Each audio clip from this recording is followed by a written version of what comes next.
ठाणे महानगरपालिकेच्या कळवा येथील छत्रपती शिवाजी महाराज रुग्णालयात वर्षानुवर्ष काम करणाऱ्या 80 कंत्राटी कामगारांच्या सुमारे 20 वर्षाच्या लढ्याला यश मिळालं असून दिनांक 30 एप्रिल रोजी कामगार दिनाच्या पूर्वसंध्येला मुंबई न्यायालयाचे न्यायमूर्ती GS कुलकर्णी आणि आरती साठे यांच्या खंडपीठानं समान काम समान वेतन तत्वानुसार मागील थकबाकी देण्याचे आदेश प्रशासनाला दिलेत।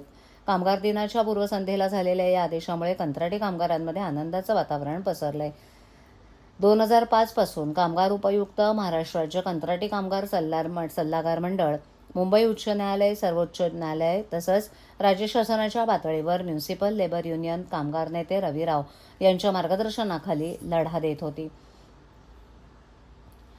न्यायालयाच्या आदेशानुसार समान कामाला समान वेतनाचा प्रस्ताव ठाणे महापालिकेच्या महासभेत दिनांक 19/12/2013 ठराव क्रमांक 318 करण्यात आला, परंतु त्याची अंमलबजावणी होत नसल्यानं संघटनेनं पुन्हा मुंबई उच्च न्यायालयात संबंधित केसमध्ये सिव्हिल ॲप्लिकेशन दाखल केलं। 28 नोव्हेंबर 2018 रोजी झालेल्या सुनावणीत उच्च न्यायालयानं अंतरिम आदेश दिले की समान कामाला समान वेतन देण्याबाबत दिनांक 19/12/2013 रोजीच्या ठरावाची अंमलबजावणी करावी। तसंच न्यायालयाच्या आदेशाचं पालन न केल्यास नगरविकास विभागाचे तत्कालीन प्रधान सचिव 2 श्रीकांत सिंग यांच्याविरुद्ध सुबोटो कंटेम्प्ट पिटिशन दाखल करण्याचे आदेश दिलेत। फायदा या कंत्राटी कर्मचाऱ्यांना कसा होणार आहे, त्याचबरोबर याच निर्णयाला अनुसंधान महाराष्ट्रातील कामगारांना कसा बघायला पाहिजे, काय सांगा? तुम्हा सर्वांना कामगार दिनाच्या शुभेच्छा, तसेच महाराष्ट्र दिनाच्या शुभेच्छा। मित्रांनो, तुमचा जो प्रश्न आहे पत्रकार म्हणून तो खूप चांगला आहे। आम्ही सर्व युनियनच्या माध्यमातून कामगारांना न्याय मिळवून देण्यासाठी प्रयत्नात असतोच।